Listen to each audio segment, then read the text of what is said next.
So good afternoon, everyone. I'm Alberto Rossi, Associate Professor of Finance and Associate Director of the Center for Financial Markets and Policy at Georgetown. Welcome back to our seminar series on FinTech. Before we get started, let me remind everyone of the annual conference which will take place over the week of November 16th. You'll find more information in the chat. Let me also thank the Director of the Center, Rina Agarwal, the Executive Director of the Center, John Jacobs, and the Assistant Director of the Center, Anna Kormis. Today is Social Finance. We have two great papers by Will Mullins and Diep-Nguyen. We will then have a keynote speech on the present and future of social finance by its founding fathers, David Hirshleifer. So we are extremely excited about this event. And without further ado, let me leave the floor to, or the virtual floor to Will, who's going to present the paper Echo Chambers. As a reminder, Will will talk for 20 to 25 minutes uninterrupted. And then we'll have 5 to 10 minutes for questions. You can raise your hand or write your questions in the chat. And I would encourage everyone to turn on their cameras to make the experience more engaging for the speakers. Unless you are in underwear, then we don't want to see that. But feel free to turn on your camera. So Will, feel free to start sharing your screen and take it away. Great, thank you very much. Can you hear me? Yep, okay, great. So first of all, excellent. So thank you very much to Alberto Rossi, especially for having us here, and also for the Georgetown Center for Financial Policy. We're very happy to be here. So our paper is called Echo Chambers, and it's with Tony Cookson, who's in the audience, and Joey Engelberg, who I'm not sure if he is or not. So the thing to kind of to get us going here is to think about the volume puzzle, which John Cochrane has called the great unsolved problem of financial economics. And the puzzle is there's just too much trading.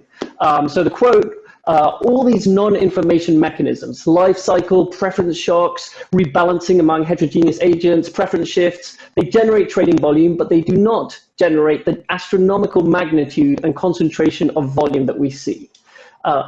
What could be going on? Well, first of all, let me just give you an idea of the magnitude of this volume. Is about, it's easily over 200% of GDP is as total stock trading in some years, in many years, and some in a couple of years we've even reached 300% of GDP.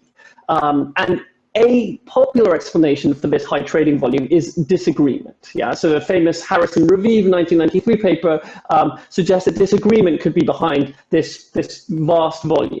But it begs the question to some extent, why do investors disagree? And why is this disagreement persistent? And in fact, we look and we can see that most volume is around public news announcements. But rational updating based on the new information coming from these announcements should lead to reduced disagreement. So what is going on? We need hopefully something else that might help us understand why there's so much trading and why there's so much trading around news announcements.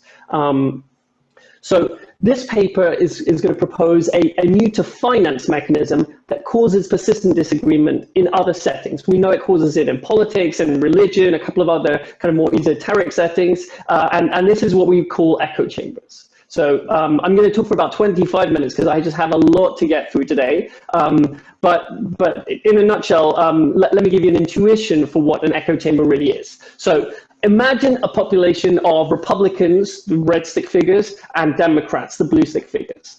And the question that we ask is, well, do they choose to see the same information? And this, obviously, this motivation is very topical right now. Yeah, I wonder which of you watched the town hall last night and which town hall you chose to watch and on what network you chose to watch it. Well, we know the answer to first order is, Democrat stick figures tend to watch MSNBC, Republican stick figures tend to watch Fox News. And so you see that they're kind of clustered around together. So they tend to source their information from somewhere that agrees with their priors. That's the key intuition for an echo chamber. It's choosing to seek information from a source that is likely to agree with your prior. Now, let's think about investors. Imagine that instead of Democrats and Republicans, that these are investors or potential investors in Tesla, and the bulls are in red and the bears are in blue. Now, an echo chamber in this setting basically means that the bulls will congregate and talk to each other and share mostly bullish information, and the bears will congregate and share mostly bearish information. And so this is kind of the analog of the political echo chamber, where Republicans would watch only Fox, or mostly Fox, and Democrats mostly MSNBC. So first of all, let me just set up the null. Is it surprising to see echo chambers in financial markets? Well, we argue very strongly that yes, this is a pretty surprising result, because in markets, forming correct beliefs about prices is super valuable, and you should want to consume any and all value relevant information that you can, irrespective of your prior.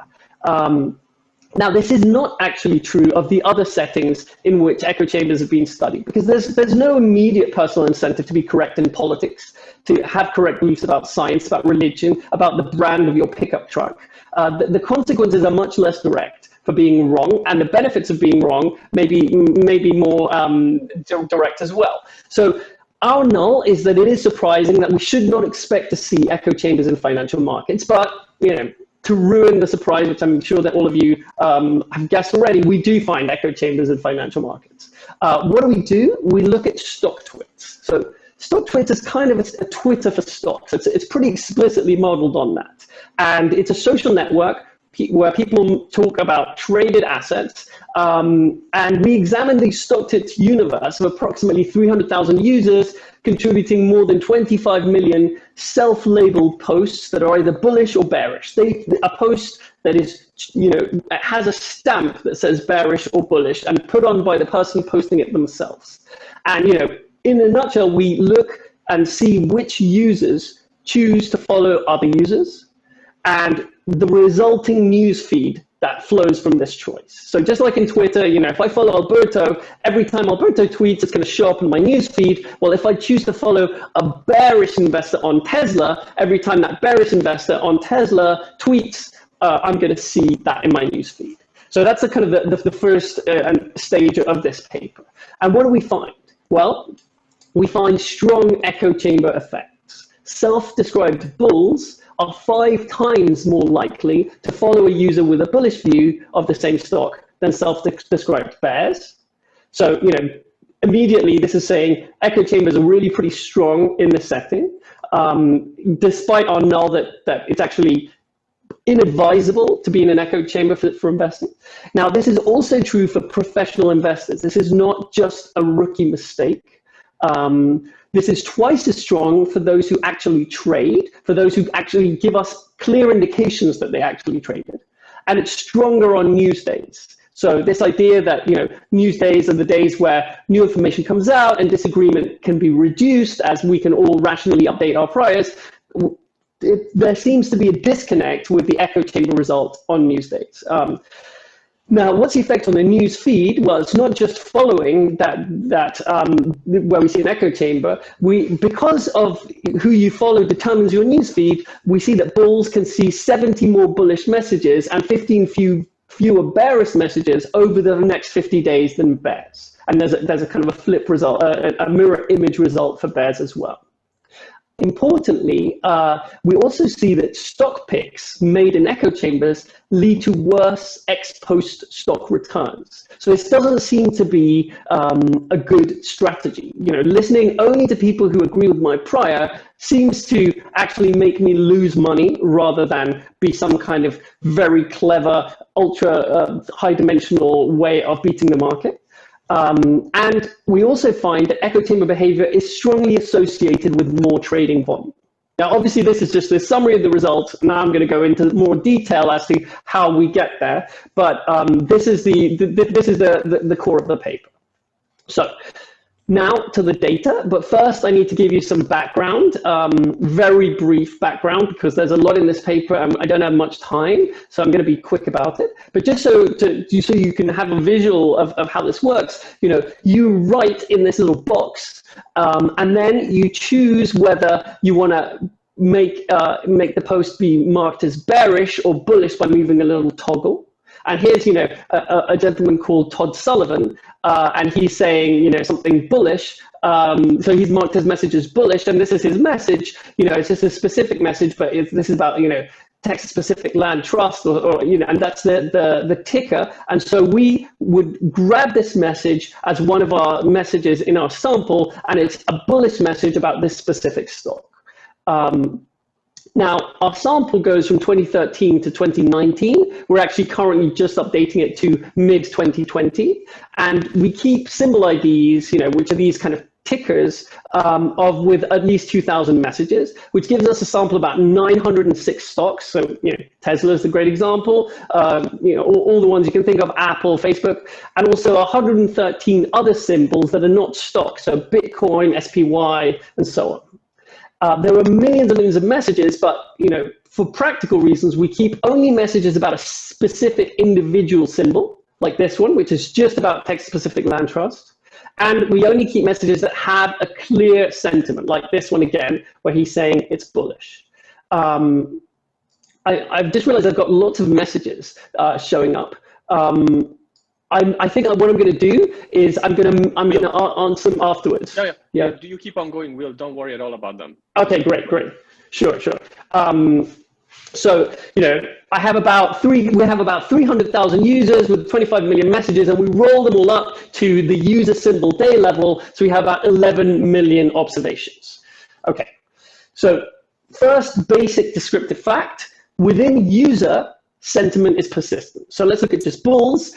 Day 0 is the day where a bull declares him or herself, let's say about Tesla, today I post a bullish message about Tesla, that's day 0. And then what's the likelihood that I stay bullish over the next 50 days? Well, it's very, very high. Yeah, I mean, it's, between 90 and 100%. So persistent sentiment within user, and this is a very important point, 80% of sentiment stamp messages in our sample are bullish. Yeah, so most people on stock tweets are bullish. And you have the mirror image for bears. You can see the mirror image for bears. Bearishness is also persistent within user, not quite as persistent as bullishness, but still very high. And 20% of messages are bearish. Okay, so what's our first result? Well, the first result is we look at who people choose to follow. And remember, just like on Twitter, this matters because this determines your news feed. So first thing we do is we identify people who declare as bulls about a stock and analogously about bears on day 0.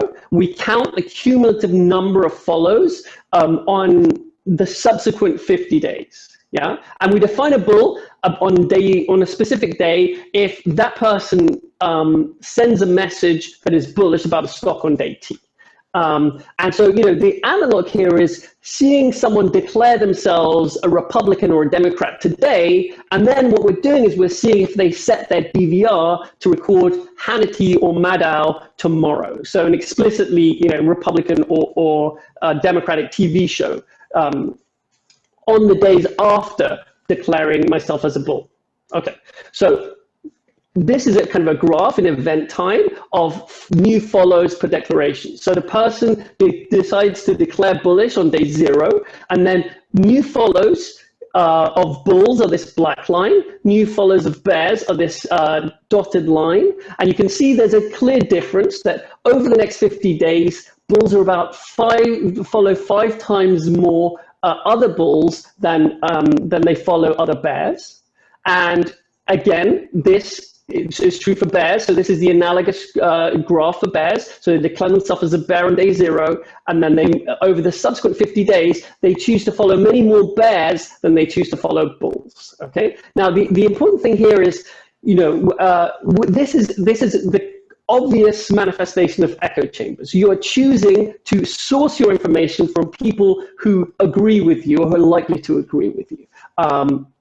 But the problem with this is, maybe this is all driven by differences across people, or maybe this is driven by news events. This could be happening that people tend to, declare themselves as bulls or bears on day 0. So we look at this in a regression setting. So what we do is we say, to what extent are the net follows more bullish than bearish over a specific period for a specific stock and person? And then we check, whether, and this is the declaration that someone's a bull on time 0. And so this is the regression analog of what I showed you before.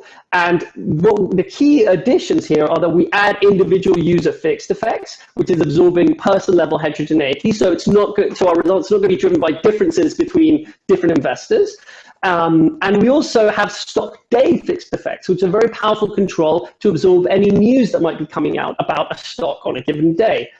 or about an asset on a given day. And even in some specifications, just to show robustness, we have stock user fixed effects, which means that all the identification is coming from within person changes over time.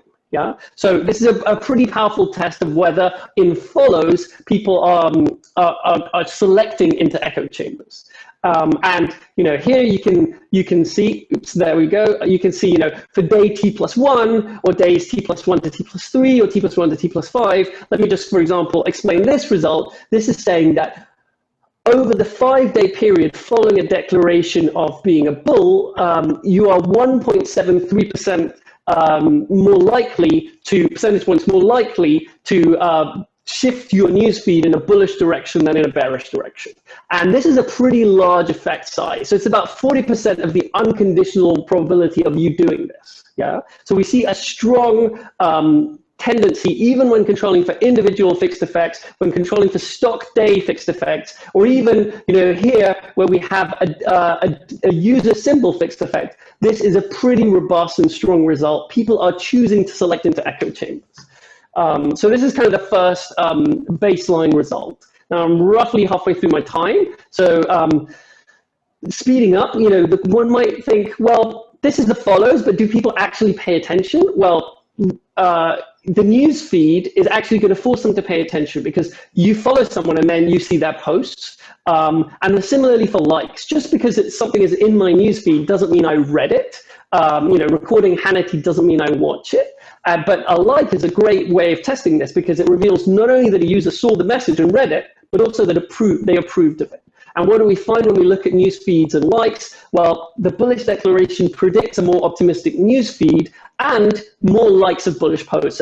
A bull is 9 times as likely to like a bull post than a bear is. So, there's very strong evidence of selecting your information source in an echo chambery way. Now let's think about heterogeneity. They're very natural and immediate questions that come up.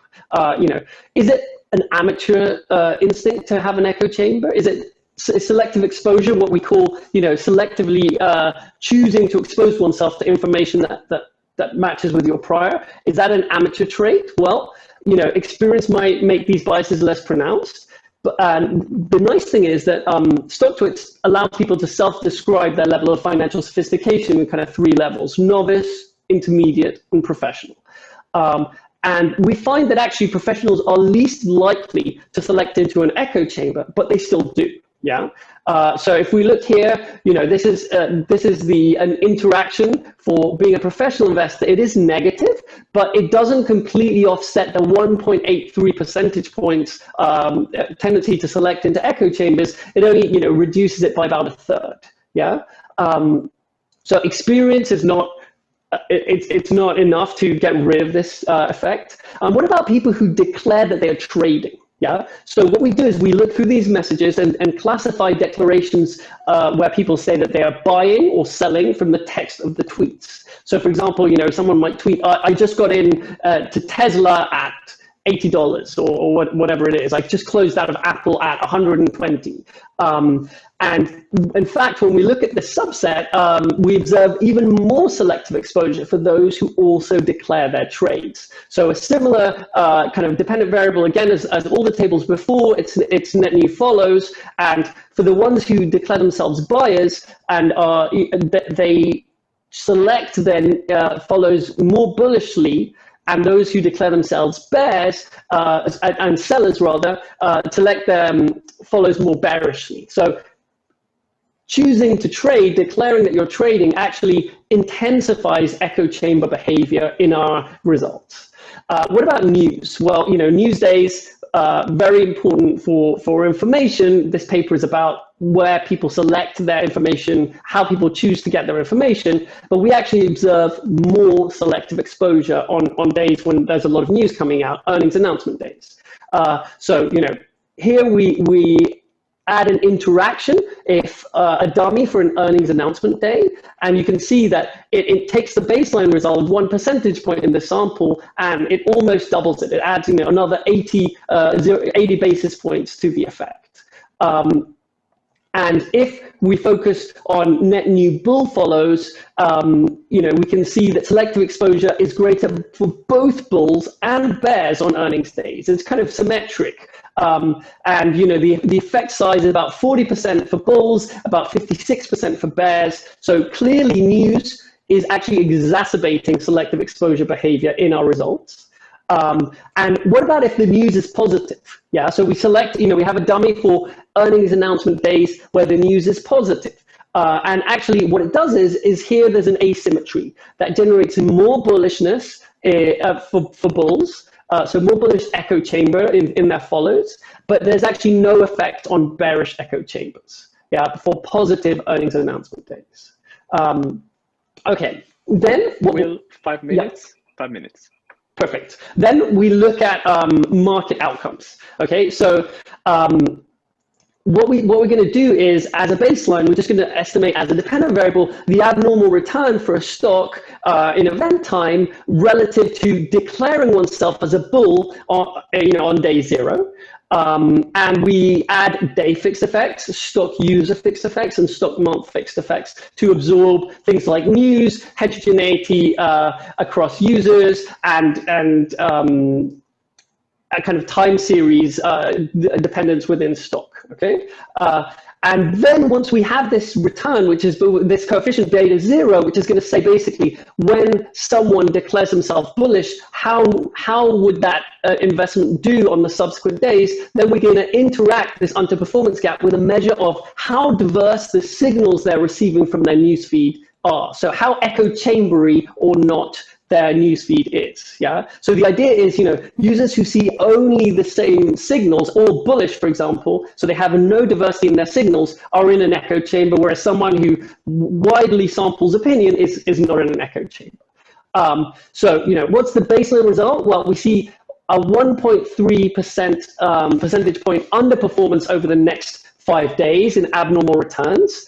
So people on StockTwits are not especially good at choosing their investments, at least based on what they say. You could actually do well by doing the opposite over 5 days. But then if we add in the measure of the diversity of the signals that people receive, we see that about a third of the underperformance can be attributed to signal diversity. So if someone has the maximum signal diversity, that's what this blue square gives us. So it reduces the underperformance by about a third. Yeah. So what this tells us is being in an echo chamber, or rather stepping outside of the echo chamber, really does help in terms of picking stocks, in terms of your returns. But you might say, well, is this due to experience? Yeah. Actually, let me just show you the base result. So here we can just show we run the regression, not over a 5-day period, but daily period. So every single day separately over 30 days. And you can see, the black diamonds are, for a bullish declaration, and so the day after they make the bullish declaration, the abnormal return is about minus 0.5 percentage points, and it gradually falls over time, until about day 10, where it dissipates. But those who have a maximum signal diversity, so those who are outside the echo chamber, have an offsetting effect, this blue interaction. So if you add these two together, the net effect is much, much smaller and quickly decays to 0. Okay, so echo chambers explain about a third of the underperformance gap of our StockTwits investors. Now, and then we say, well, is this attributable to experience? And the answer is no. It's still there. Once we control for experience, we add experienced dummies. And yes, more experienced people do better on StockTwits. That's true, but there is still echo chambery underperformance. There's still an effect of echo chambers. Being in an echo chamber worsens your returns, even if you're experienced.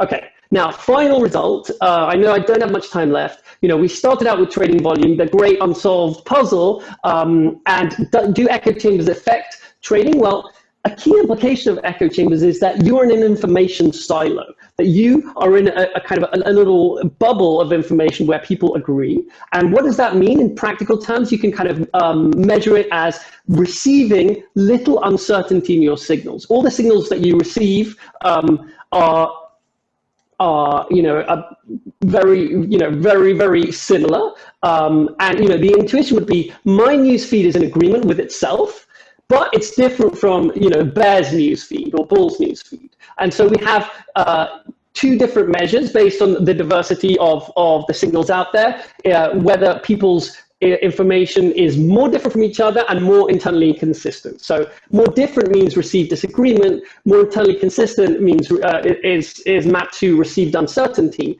And we saw that received uncertainty leads to underperformance. Does it also affect trading? Well, there are many more controls in this regression, but this is just a key result. The key result is however we set this up, basically disagreement leads to explains about 4% of abnormal log volume, turnover rather, and received uncertainty explains about 1.5% of abnormal log turnover.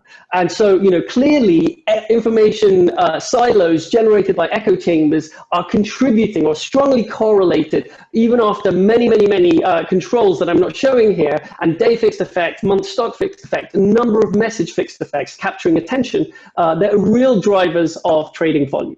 So I know I have to conclude. What do we find? We find strong evidence that bulls and bears choose to receive information that confirms their views. So they're selecting into echo chambers. And this is really surprising. I want to reiterate, there's a strong null that people shouldn't do this.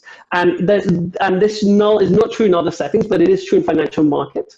And they don't seem to be helping people. Sentiment declarations made in echo chambers lead to lower returns and higher volume. Thank you very much. Thank you, Will, for the great presentation. The chat was exploding, but you had that Tony was kind of handling most of the questions. So let me just summarize very briefly. So I think that one question that is kind of recurring, I think David asked this question, Jesse Wang, and also I had this question was, does the StockTwit have some sort of algorithm in order to show certain people ahead of someone else? So for example, if I am declared to bull, maybe the algorithm will match me to people that are going to have similar or is going to show me information from people that have similar kind of opinion than mine, and then I'm going to start following them. And so is there evidence they do? And if they don't and they start introducing it, do we expect to see the echo chamber kind of effect exploding even more? So that's a great question. Actually, oh, sorry. That's a great question. And actually, no, you can't hear me? Oh, yeah, sometimes yes, sometimes no. Now we can hear you. Yeah, go ahead. So, it was actually David's suggestion that we should look at returns. So, we're very grateful for that. It's a great question as to whether the suggestion algorithm is driving some of this effect.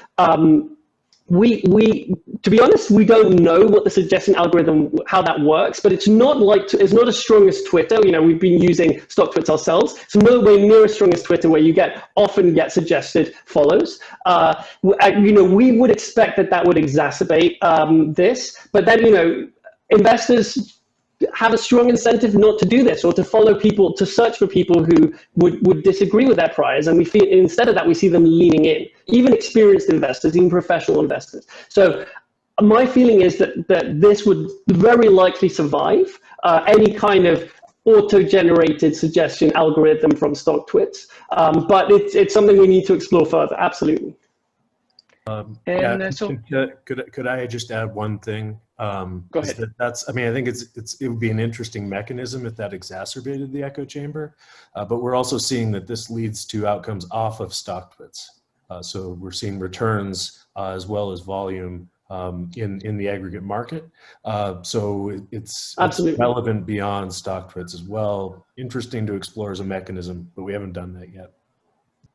Okay, given that we have only 30 seconds, Tony, given that you tracked all the chats, is there anything you want to add maybe in the last 30 seconds before we move on to the next paper?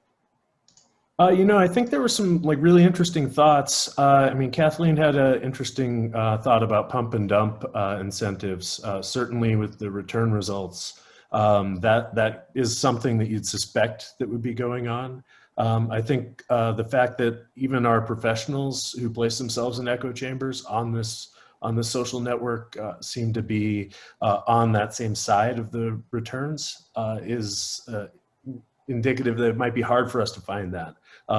But it seems like a pretty pervasive bias that's going on. Yeah, thank you for all the comments. If you have other thoughts, we're open to improving the paper a lot. Love to hear disconfirming information about our priors. We're excited about the project, but if you have thoughts that can help us make it better, please tell us.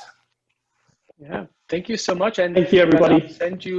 I'll send the chat to you afterwards so you can screen with more comments. Oh, wonderful. The comments. So let me give the word to Diep-Nguyen. So now we're going to move from stock investing into lending decisions and borrowing decisions. And with the next paper with social collateral. So Diep, you can take it away. Feel free to unmute yourself and share your screen. Okay, thank you very much. Let me first share my screen.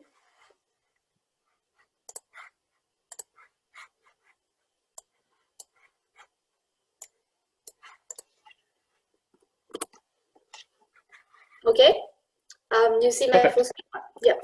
Just first of all, thank you, Alberto, and the organizer for organizing such a interesting and wonderful event, and for inviting me. So this paper is a joint work with a former colleague of mine in Vietnam. In this paper, we sort of interested in understanding how sort of the incentives to preserve social image may play a role in the debt repayment decisions from individuals. So the motivations for this, for our paper, really come from these questions that we believe to be fundamental questions to understand the credit markets. That is, why do borrowers repay the debt, right? Or in other words, what are the costs of default, or how are debt contracts enforced? Okay.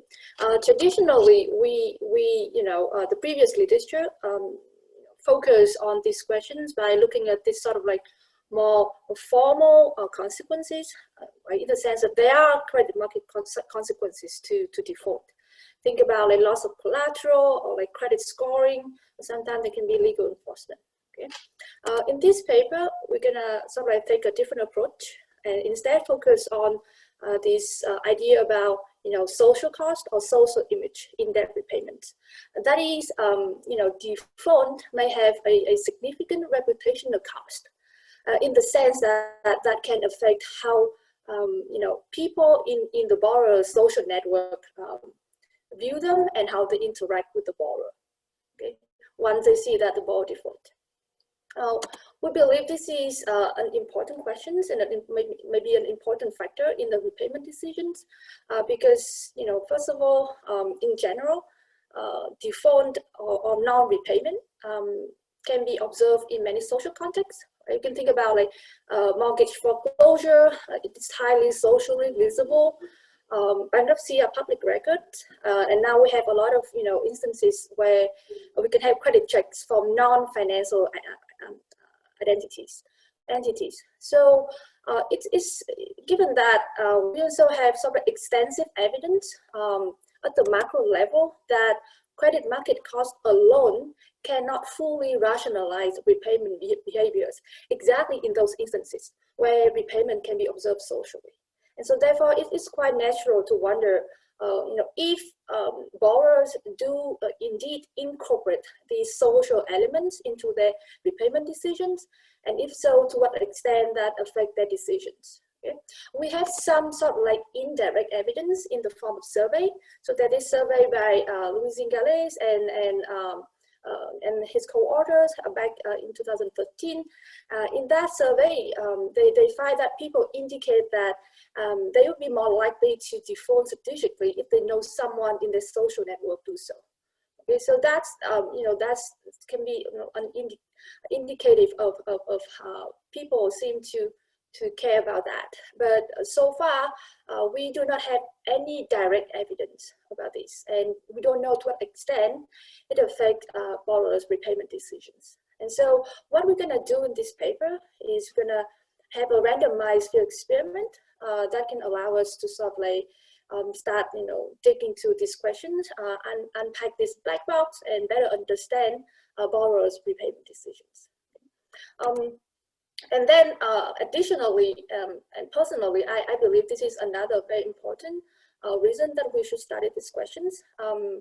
That is, in many markets, especially developing markets, the traditional enforcement mechanism, think about like credit reporting, do not work very well, mostly because of weak formal institutions for contract enforcement. Okay, you can think about, for example, the bankruptcy courts do not work very well, or the information infrastructure do not function properly for a credit reporting system. And so in those instances, social norms can and have actually been used as a substitute.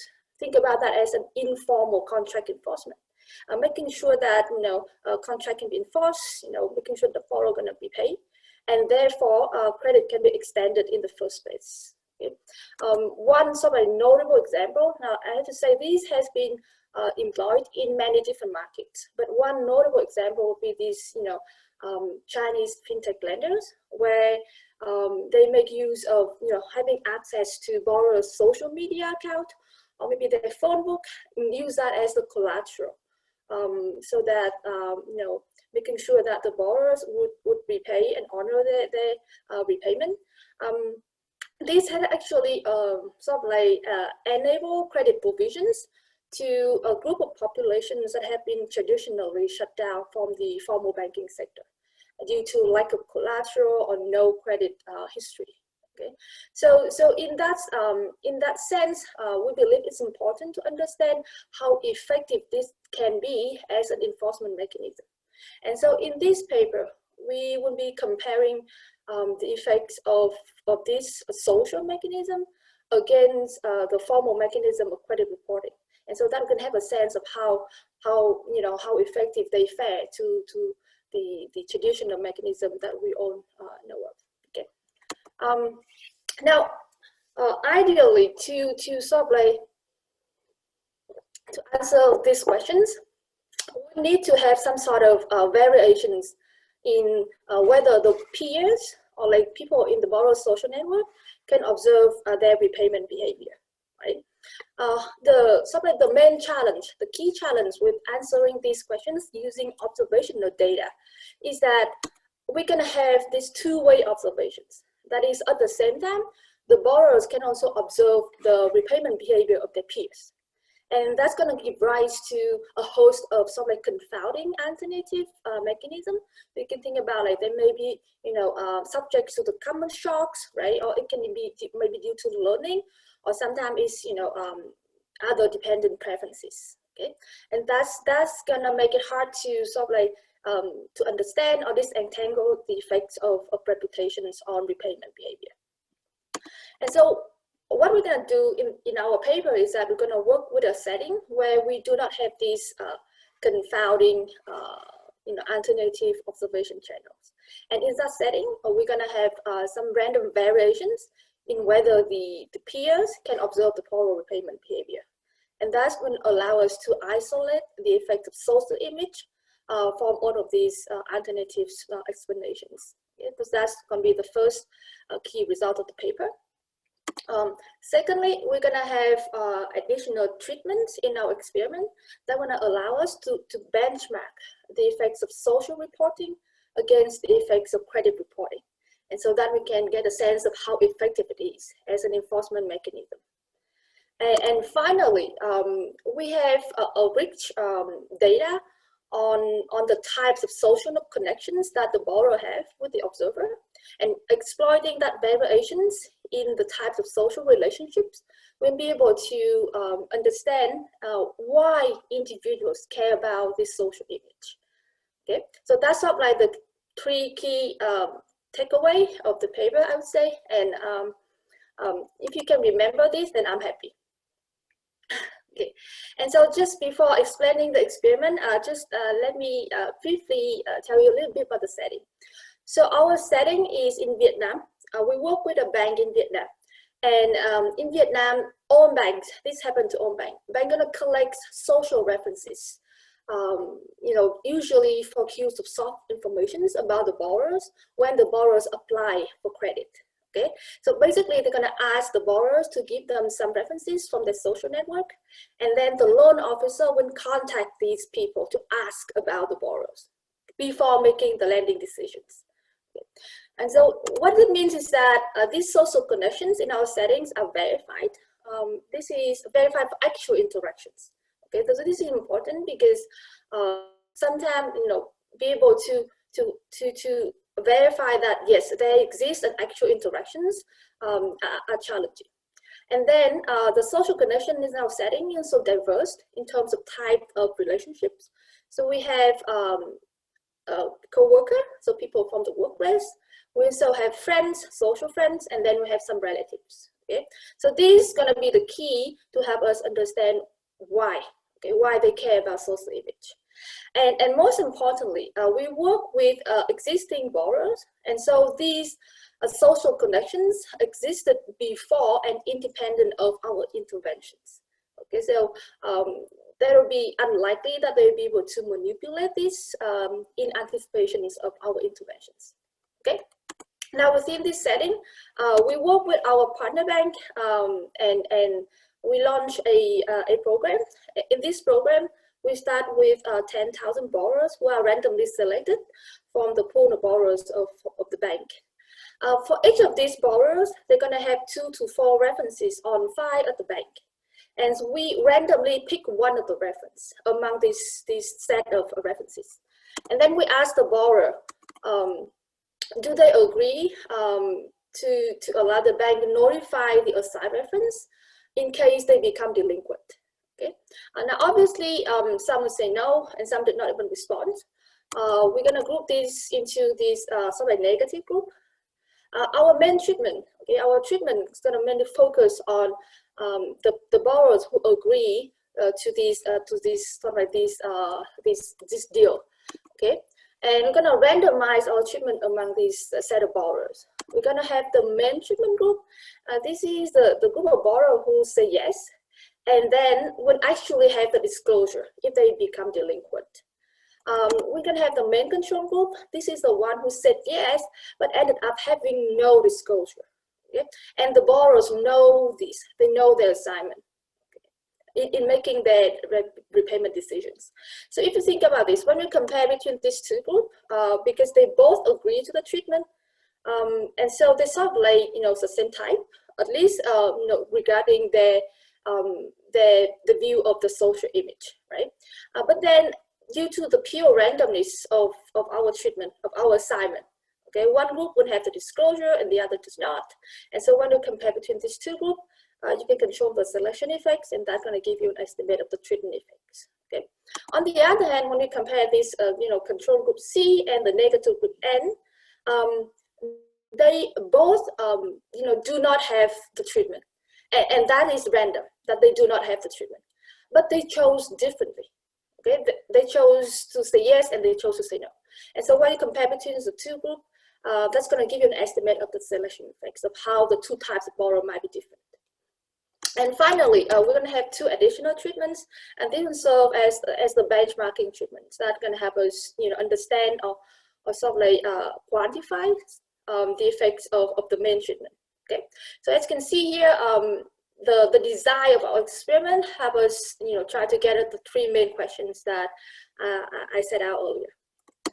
Okay, so we start in December of 2019. That when we, you know, send out the program package to borrowers. This is the New Year in Vietnam. We decided to make use of this event so that we can create a program that look natural to borrowers. Okay, so we say that this is into the new year. The bank want to say thank you to borrowers. There's going to be a lottery draw as a thank you to the borrowers. And in that program, we then asked the borrowers a number of questions about their social network, about their relationship with the borrower, with the observer, about their beliefs about repayment default, and so on and so forth.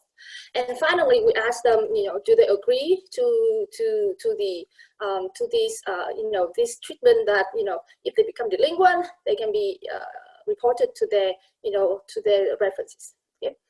We highlight here, there's going to be a lottery, and the value of the lottery is about, on average, so the first prize is about a year of income. So there is some incentive for the borrowers to opt in here. Okay. And then after they selected yes, we're gonna draw a random number and we're gonna show them the number immediately. And so immediately they know their assignment, whether they in or they not. Okay, and they know their assigned group. Okay, so we give them about 2 weeks window to respond to the program, and after that we follow their repayment behaviors for 1 year because the deal was for 1 year. So every month there's going to be a repayment cycle, and as you can see here, delinquency is defined as 10 days past due. Okay, so this is to be consistent with regulations in Vietnam. And to be consistent with the fact that exactly a 10-day past due, they also be reported to the credit registry. Okay.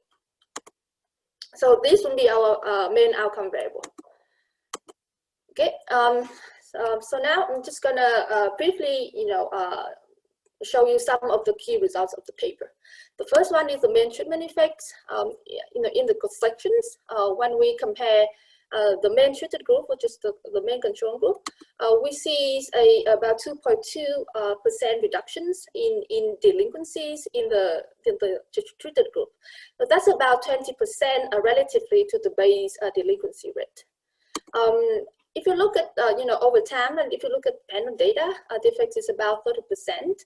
It's a bit higher than the 20% that we see earlier. This is mostly due to the fact that we have repeated delinquencies in panel data. Okay, but overall, it suggests a significant reductions in delinquency. Okay, but the number alone don't really have a lot of economic meaning with our benchmark. It's big or small, and so that's what we're going to do next. In our benchmarking exercise here, we have 2 additional treatments. The first one is a cash rebate. So that is, if the borrowers repay before the delinquency deadline, they will be waived the late fee. So they receive some direct financial incentive to repay. Okay, and we're going to use this one to calculate the borrower's willingness to pay to preserve their social image. And the way we do this is we construct this confidence interval of the ratio between the effects of the social treatment and the cash treatment. Okay, and we use the lower bound of that confidence interval. That's come up with about 1.5 here. And then we multiply with the fact that the median cash rebate is about 5.8% of monthly income. Okay, that gives us an estimate of 9%. So the interpretation for this 9% is that this is the minimum amount of money that the bank will have to give to the borrowers to incentivize them to repay. Okay, and so the borrowers in the social treatment are repaying without any financial incentive. It's the same as they are, willing to give up this much amount of money to protect their social image, right? And then we have another additional treatment that is a credit reputation treatment. In this treatment, borrowers are informed and reminded that if they do not repay on time, they will be reported to the credit registry. And all banks will consult this registry, and that will affect their access to credit in the future. Okay, and then we do a similar exercise to the social treatment, and we find an estimate of willingness to pay for a clean credit record of about 11% of monthly income. Okay, so you can see from this exercise, we see that first of all, the social reporting is not significantly less than credit reporting. Okay, that's the first comparison that we have. And then in the next comparison, we're going to use credit reporting as a common denominator that will allow us to compare to other papers, other studies in other settings, right? Because some might say maybe this number is unique to your setting, okay? And so we're going to use something that we all know. And then as you can see here, compared to some findings, so let's say a paper by Lieberman in Chile, he found an 11% willingness to pay. Burstin and An in Indonesia, that's about 13% estimate. And so it seems that the credit reporting in our setting is, on par with the findings from other markets, right? So from this exercise, you can see that social reporting seems to be relatively effective compared to this sort of like more formal and traditional that we know of. 5 minutes up. 5 minutes. Yeah, thank you. And so finally, we try to understand why why borrowers are responding so strongly. Like, what are the reasons that people care about their social image, right? And so to understand these questions, we put our paper in the framework of Purdue and Turon 2006. And in this framework, people care about reputations for two reasons. First is this is purely hedonic. So there may be a psychological cost to have a bad reputation. Okay, and so you can think about this as a direct disutility in the form of reduced consumptions of hedonic goods. If they are perceived as someone who are not not trustworthy or like not performing their promises, right? Now on the other hand, there can also be what they call an instrumental signal. So that is non-repayment or default can be a signal about the types of the borrower, and having a bad signal, okay, having a bad types will make them a less attractive match in social interactions, in social contexts, right? So you can think about it, maybe make them harder to find friends, to find a life partner, or maybe to get promoted, right? So those what I mean by being instrumental here, okay? And so the key differences between these assumptions is that the hedonic goods tend to be fixed preferences. Okay? Fixed here doesn't mean that people have the same. There can be heterogeneity, among people, but it simply means that it should not depend on the social context because it's just a preference. Now, on the other hand, the instrumental signal, it's implied that the sort of like how much people care should depend on the context, or should depend on how much or what they can get out of that relationship. Okay, so because of these differences in the implications, our main empirical test is going to look at how sort of like similar borrowers react to these different social contexts that are randomly assigned to them. Okay. And so we're going to group the observers into three main groups. You can have relatives and friends, and then co-workers. And then what you can see here is that borrowers only responding strongly when the observer is your friends or co-worker, versus a much less significant response when the observer is relative. So this suggests that first, borrowers seem to care more about the outer social circle compared to the inner circle, right? And at first glance, it seems to be consistent with the instrumental signal, implications of reputations, but it can also be driven by informations. Okay, for example, if the relatives only know about the delinquency, then the disclosure from the bank might not matter. Okay, and so we did a survey. We asked the observer, and then it turned out that's not the case. Okay, so relatives are not more likely to know about the delinquency than friends or co-worker. This is maybe because of the time window is only 10 days, relatively short. So we don't see a lot of information differences there. It can also be because relatives already know the type of the borrower, and so therefore the disclosure from the bank might not be new information to them. Okay, so they don't know about the delinquency, but it's kind of like, yeah, that's who he is. I'm not surprised, right? That's kind of reaction from the relatives. And so if that's the case, then again you're not going to see a strong response from the relatives, right? So what we do is we have a subsample test where we look at a subsample where the reference is a co-worker, and then the borrowers is someone who works in the public sector, who have some job security. So if the differences is driven by the fact that the co-worker do not know about the type of the borrower, we ought to see also a strong response here. But in fact, we don't see any significant response from the borrower, simply because they already have job security. So this is one sort of like evidence, one piece of evidence showing that this is not driven by the differences in the fact that relatives know about the borrower type.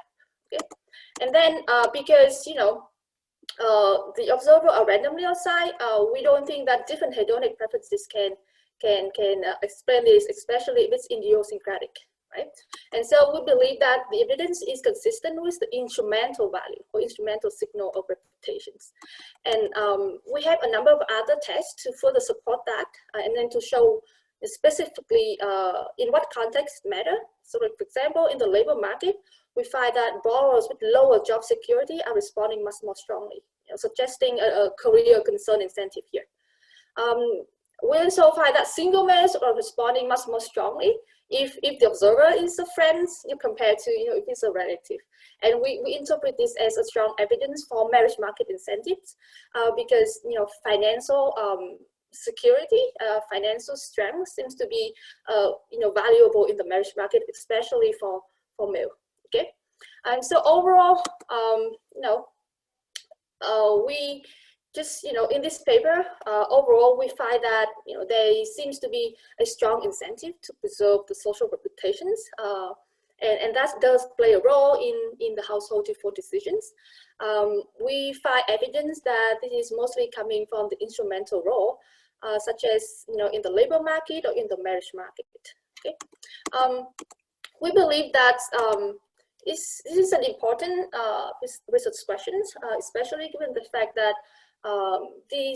exactly this concept of social collateral have been employed and applied in many lending settings, and so the understanding of how it affects the borrower decisions, how effective it is in enforcing repayment is important. But at the same time, we also want to think about this from the borrower's welfare in terms of privacy.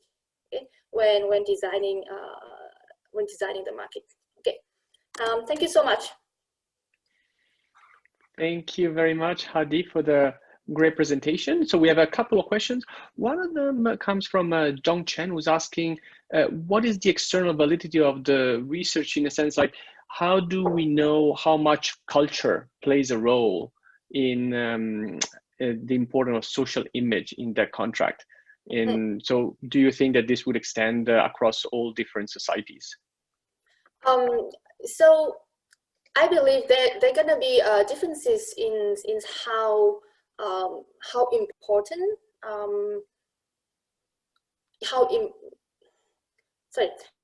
I don't think there's differences in how important social images are. So I think that social images are important in various societies. I think the differences will be in what's constitute a good social image.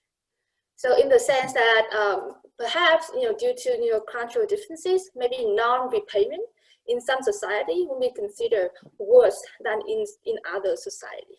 So to that regard, there's going to be differences in how borrowers respond to that. But simply because in some society, the fact that you're not repaying may not be that bad, but just others.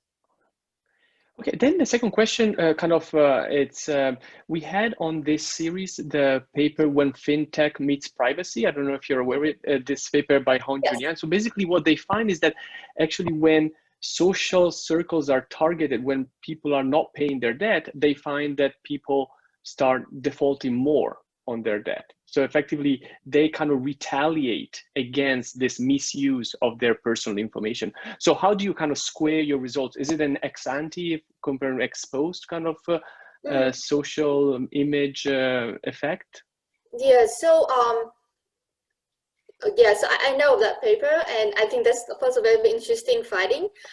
And so obviously the two papers, like my paper, kind of focus more on the ex-ante effect in the sense that this is a threat, right? This is a threat to their actions, and the ex-ante in the sense that it's going to affect their decisions if they do not repay or not.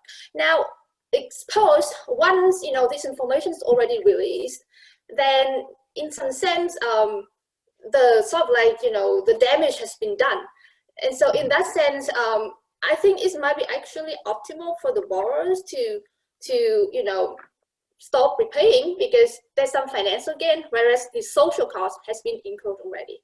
And so in that sense, I do see a differences there. From the perspective of the lender, obviously then have to take into account both the ex ante and the ex post effect, right? And to that extent, it's unclear to me which one gonna outweigh, right? The bank that I'm working with, my partner bank, we actually ended up applying this, but on a subset of borrowers who would otherwise not meet their requirement to receive credit. And so we believe for that subset of borrowers, the marginal gain is the highest, because without this mechanism, they would not be, giving access to credit in the first place. And so in that setting, I think that's we're gonna be able to see that the most benefit in that instances. Yeah. Perfect. Well, thank you so much for the great presentation, and you're going to find a couple of more questions in the chat, but I think it's time to move on to our keynote speech. I'm extremely grateful to have David Hirshleifer, once again, the father of social finance, talking to us about the past, the present, and the future of social finance. So I'll leave the floor to David. David, we're honored to have you here. Thank you so much. Thank you so much, Alberto, for organizing this terrific conference on this new paradigm, social finance. I'm just trying to do my sharing properly here, but I'm not on the first slide, actually. There we go. No. And also thank you. My thanks also to the speakers, the other speakers who have really fascinating papers that I enjoyed hearing about. And also, if you in the audience are doing work in this new paradigm of social finance, I'd be very interested in learning about what you're working on too. So the title, Social Finance to Infinity and Beyond, suggests that I think that there's great promise to this new paradigm.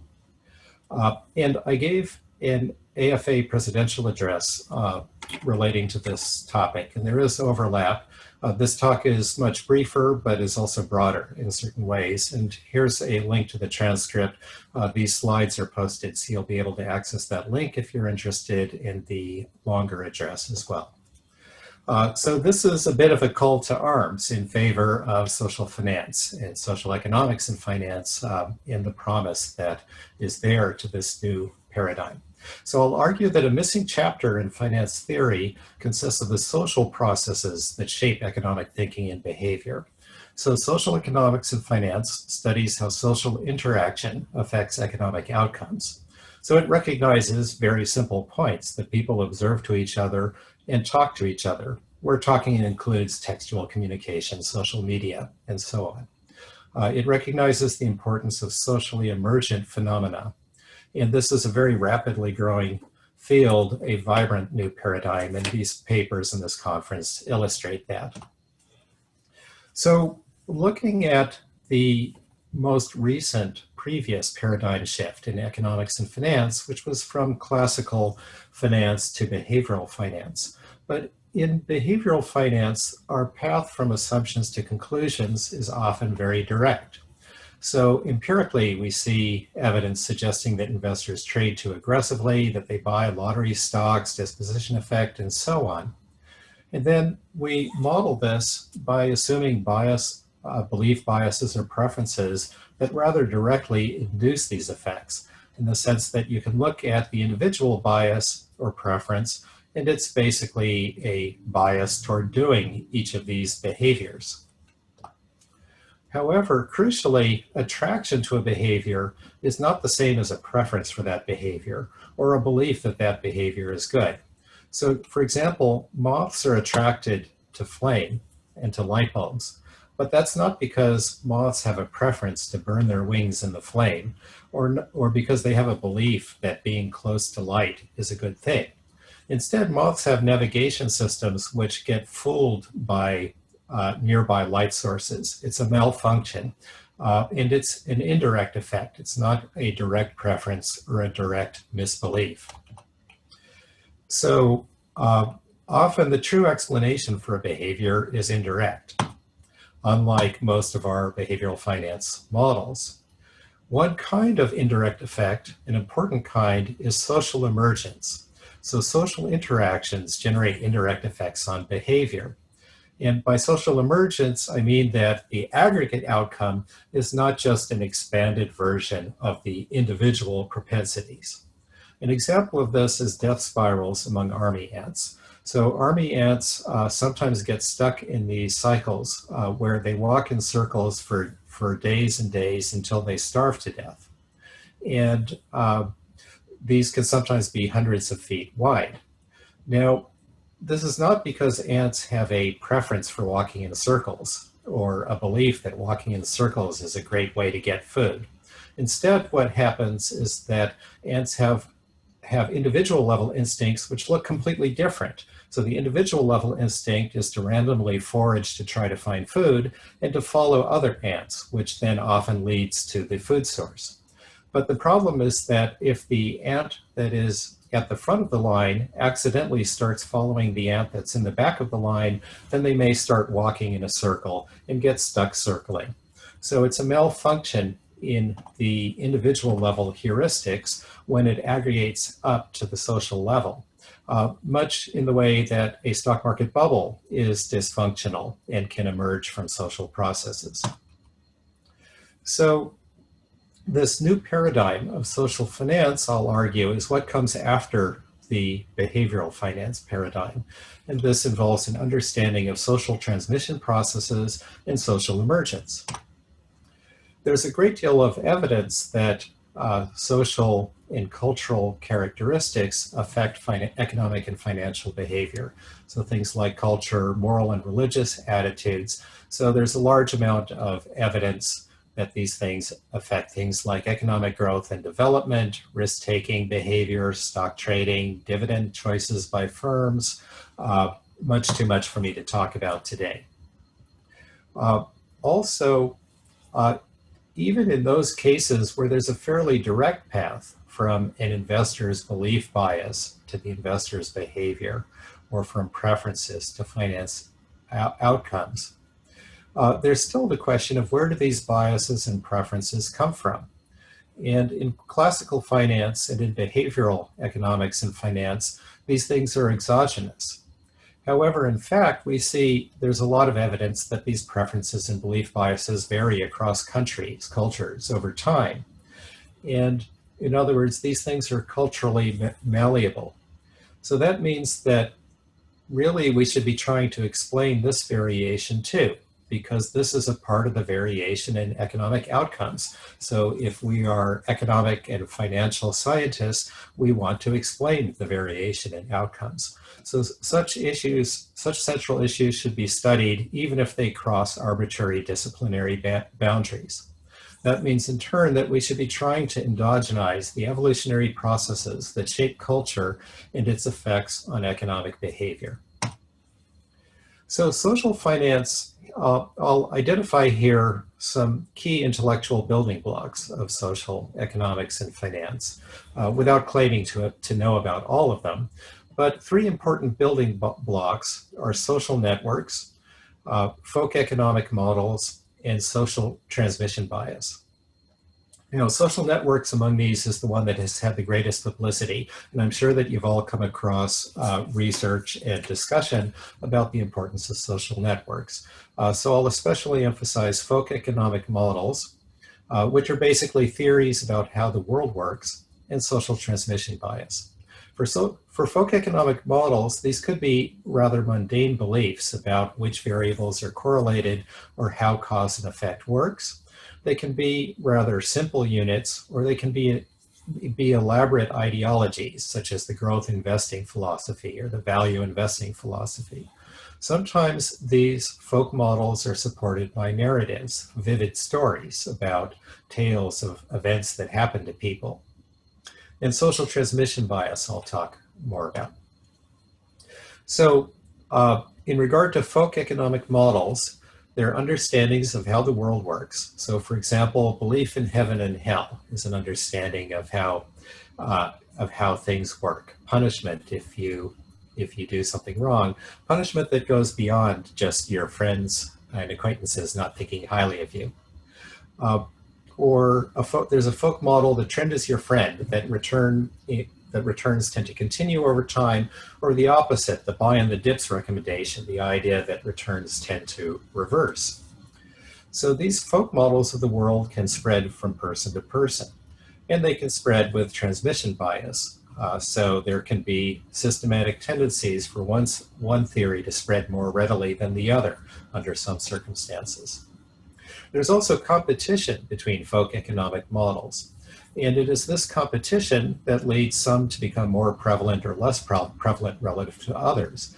And so that process endogenizes the behavioral biases of investors. So the trend is your friend, or momentum beliefs compete to be spread with buy on the dips, or reversal beliefs. This contrasts with behavioral finance, in which a belief in extrapolation or reversal is taken as given. In social finance, these can spread and their prevalence is endogenous. So turning to social transmission bias, that's the systematic modification of relevant signals or ideas as they get transmitted from a sender to a receiver. This can occur through conversation, or it may just be observation of people who are not in direct contact, in direct conversation. These transmission biases come from the characteristics or circumstances of both the sender of the message and the receiver of the message, the incentives that they face to communicate different things, their psychological biases that affect what they want to communicate and how they interpret what they observe. So I'll argue that this is an underexplored foundation of economic behavior. So two types of social transmission bias. The first I'll call signal distortion, which is where there's a shift in the sign or intensity of what is transmitted. So if someone has bought a stock and then they talk up the stock on StockTwits, well, they're biasing the direction perhaps of what they believe, or the intensity of how optimistic they are about it. And the second type is selection bias. So that's the bias in whether something gets transmitted and gets into the mind of the receiver. So an example of that, for example, is if receivers only acquire signals from like-minded senders, then there's a selection bias in what gets into the minds of receivers. So the goal of social economics and finance is to build on standard ingredients, actually. So preferences, optimization, equilibrium, all that from classical finance, and psychological bias as well, as in behavioral economics.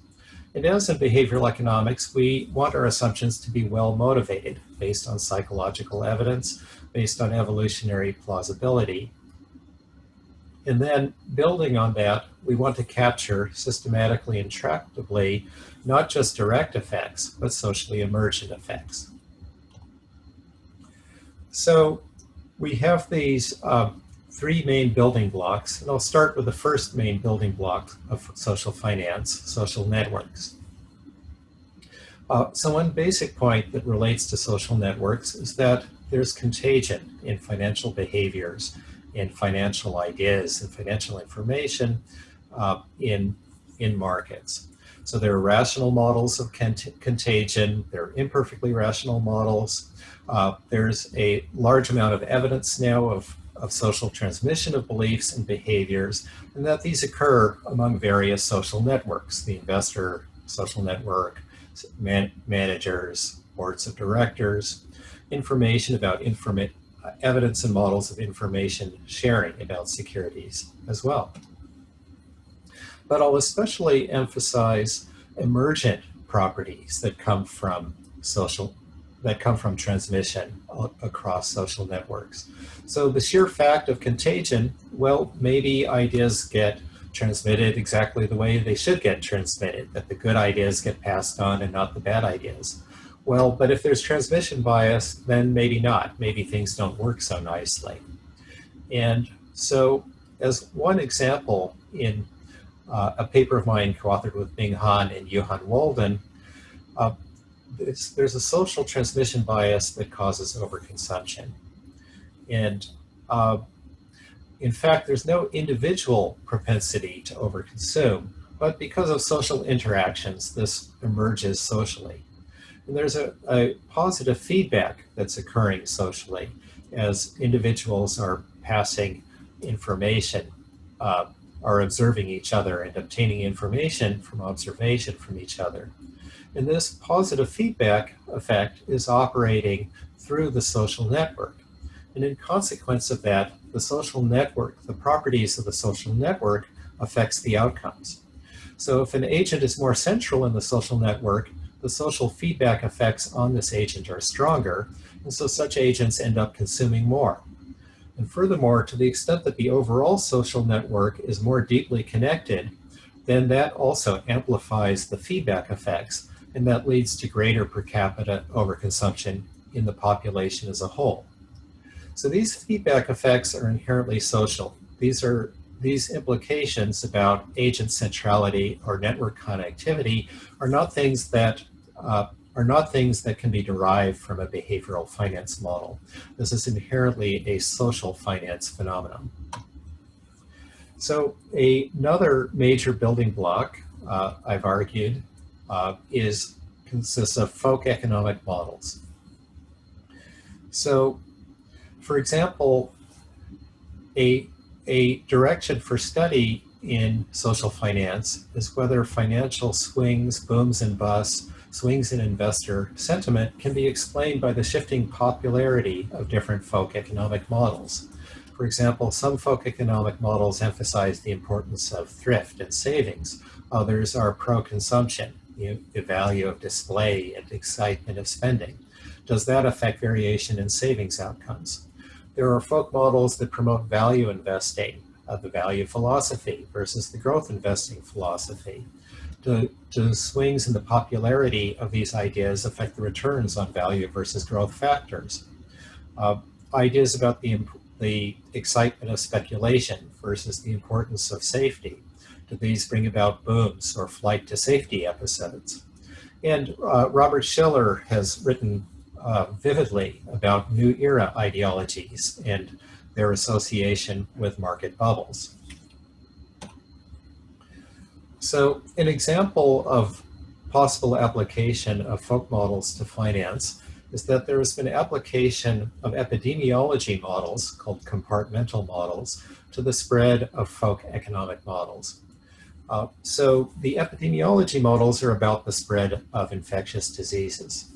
And in these models, as well as in applications to finance, there is infection with either a disease or a financial idea, which occurs by random contacts in the population. So people are randomly selected to meet, or continually over time they meet, and there's a chance that the infection spreads, that it passes from an infected individual to a susceptible individual. So suppose that we consider a folk economic model that says that Bitcoin has excellent prospects, that it's a great investment. Well, if one applies the SIR model from epidemiology, which I won't explain in detail what SIR model means, but several studies have applied the SIR model or closely related models to economic issues. And in the SIR model, there's initial positive feedback. And what's going on is that initially the infection is rare, and that means in random meetings, very seldom does the meeting involve an infected individual, so the disease does not spread very quickly. But as more and more people become infected, random meetings are more likely to involve an infected individual, which can thereby spread the infection from the infected to the susceptible. So you have the disease or the epidemic starting off slowly, growing faster and faster, although eventually other forces operate to cause it to level off. So you get a rise and fall path, which is much like a market bubble, where you have this red curve here shows a slow growth in the infection at the start. In the SIR model, it gets faster and faster, though eventually there's also recovery from the epidemic and it declines again. In a paper of mine, I've suggested a modification of this idea, which is that when there's growing excitement about some financial idea, maybe enthusiasm for cryptocurrencies, that this might make the financial idea more contagious. So I modeled this by saying that when there's a greater time derivative in the fraction of infected, so it's rising steeply over time, that creates buzz or excitement, and that means that the folk model can become more contagious. So more contagious meaning in any given meeting, there's a higher probability that the infected individual will spread the disease, spread the folk model to the susceptible individual. I also add a mean variance stock market into the model to make it a model of stock trading. And what I find is that this effect of buzz exaggerates the boom on the way up, it exaggerates the collapse on the way down, and so you get greater overshooting. So here's a graph of the stock price over time. You get this bubble as in the basic SIR model, but you also, as the bubble corrects, you get overshooting on the downside. And so the price goes down, price overshoots in the downward direction toward too much pessimism. And then you get these damped oscillations as the overreactions gradually level out. This kind of pattern, this kind of zigzagging pattern, potentially generates a rich pattern of serial correlations of returns over time. So I'll now turn to the third major building block, social transmission bias. And as an example of social transmission bias, the first example I'll give is self-enhancing transmission bias with my esteemed co-authors. And in this model, there are two strategies. The first investing strategy is the active strategy, which has either higher variance or higher skewness than the passive strategy. And investors are all of one of these two types. They either believe in active or in passive and trade accordingly. Then over time, pairs of investors are randomly drawn to meet, and they may talk to each other. So one, the sender may communicate and report the sender's strategy and the sender's latest profit experience from trading to the receiver. But self-enhancing transmission bias is that the sender is more likely to report her return if it was a high return than a low return. So that's creating a selection bias in what the receivers are hearing about the strategies of senders. The receivers have standard behavioral biases. They fail to adjust for the selection bias in what they hear about the performance of others' returns, and they think that past performance is indicative of future performance. So the effect of this selection bias is stronger for a high variance strategy than for a low variance strategy. So for a high variance strategy, there are a lot of extremely high returns that get reported.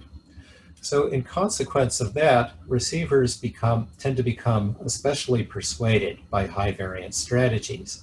And in equilibrium, in evolutionary equilibrium, high variance strategies tend to spread through the population, even if they are underperforming, that is, have lower expected returns. So this effect, this outcome can explain anomalies such as non-diversification in individual investor portfolios and pricing anomalies associated with overpricing of variance or systematic risk. There's also a great deal of empirical support for this self-enhancing transmission in communication about return performance. David, now 5 minutes, David? 5 minutes. Okay, great. So a variation skewness, I'd better skip by that. So some lessons are that the attraction to variance and skewness, investors here don't like variance or skewness. They don't have a belief that these indicate a good opportunity. They may not even know the variance or skewness of different strategies. Instead, this attraction to variance is socially emergent. And because it's socially emergent, that generates empirical implications that relate to social characteristics of the social network or psychological propensities to engage socially. A second effect of transmission bias, visibility bias and overconsumption. So in a different paper, we argue that engaging in a consumption activity is often more visible to others than sitting at home refraining from consuming. And so in the model, in equilibrium, we get overconsumption. So because of this, the overconsumption is again a socially emergent effect. We don't have any standard behavioral bias toward overconsuming, such as self-control problems. And this leads to very different empirical implications. For example, disclosure can help because these social processes are leading to misperceptions about how much others are consuming. And indeed, there's empirical support for social influence effects of disclosure on spending versus saving. A third effect of social transmission bias, in a paper of mine, I model booms and bubbles as coming from biased information percolation. Information percolation meaning just people randomly meeting and sharing signals and doing that repeatedly and successively over time. And what's different in my model from previous information percolation models is just that there's a small bias that gets added to the average signal of an agent when that agent meets someone else and spreads that signal to the other person. So this leads to recursive amplification of bias. So the biases are accumulating, but the bias signal that someone has received from the last meeting, the bias signal that someone receives from a past meeting, that becomes an input to the person who then adds another bias. And so the biases are accumulating recursively. As a standard in percolation models, the per capita number of private signals is growing exponentially. So the effect of this growing bias, along with growing weight that's placed on the bias based on the number of signals, is that overpricing starts out slowly, but then it accelerates. And even a very small bias eventually has very large effects. So all of this is an emergent effect. There are none of the standard behavioral finance ingredients of bubbles. Instead, it's emerging from the social transmission process and the transmission bias. So this blue line is a picture of the expected price path in the model, where you can see a bubble pattern up and down. You can also see oscillations in expected prices that tend to be largest at the peak. So there's a new distinctive empirical implication, which I call peak oscillation. There's also gradual dying off of the oscillations, which can be called dead cat bounce. These patterns imply, again, a rich pattern of serial correlations and other patterns of return predictability in relation to public news arrivals. These corrections in the drops are occurring because of public news arrival. So various patterns of volume over bubbles and return predictability in relation to bubbles. Dead cat bounce, hope this cat can meet the trampoline. So just to sum up, one of the lessons here is that there's what I call mimicry, and that in particular, these social models generate outcomes that can look like preference for lottery stocks, even if people don't have a preference for lottery stocks. And it can generate bubbles, even though there are not standard bubble ingredients, such as overextrapolation. But it can generate patterns that look just like overextrapolation. And so that means that it's perilous to draw conclusions naively from the data, to look at people doing something and then concluding people have a preference for that thing or have a belief that directly induces that thing. So we are often overstating our inferences from empirical tests in finance. A second broad lesson as I draw to a close is that social finance draws upon new test variables. So test proxies that relate to social behavior, and also proxies for the sources of transmission biases, the psychological traits or environmental cues that cause people to communicate with others about one idea versus another idea, or to bias their signals in different ways. So in closing, I'd say we have tremendous new opportunities for research here to go to infinity and beyond in social economics and finance. That the outline of a new paradigm is becoming discernible for understanding financial markets. And the building blocks for this new paradigm, things like social networks, folk models, and social transmission bias. Thank you very much. Thank you, David, for a fantastic presentation.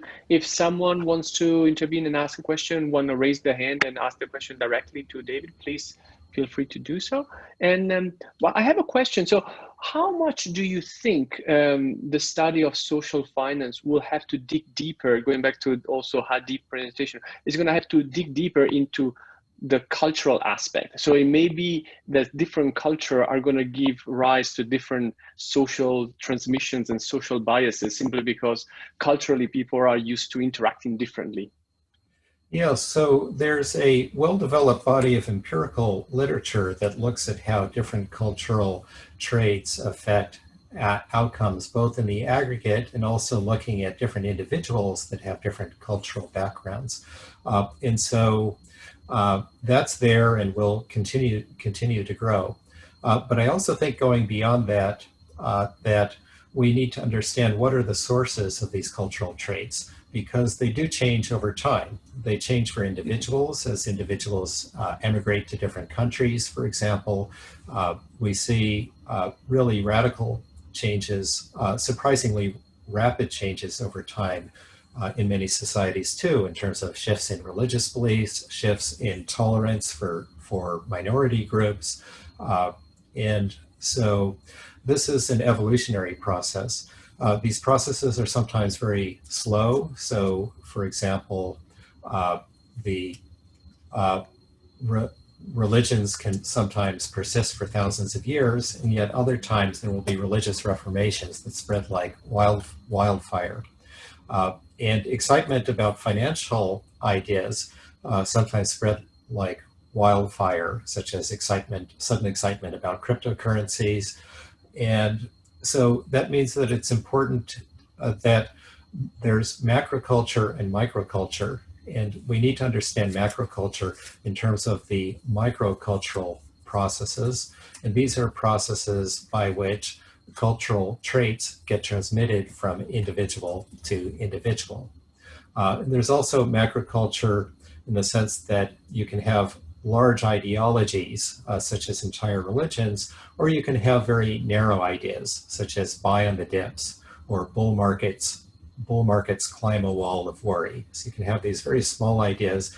And so I think that one very ambitious issue in social finance is to understand the evolution of financial ideologies. What causes different discrete financial ideas to become linked together so that a whole collection of ideas suddenly eventually gets a name, such as value investing or contrarian investing, rather than just isolated, unrelated ideas.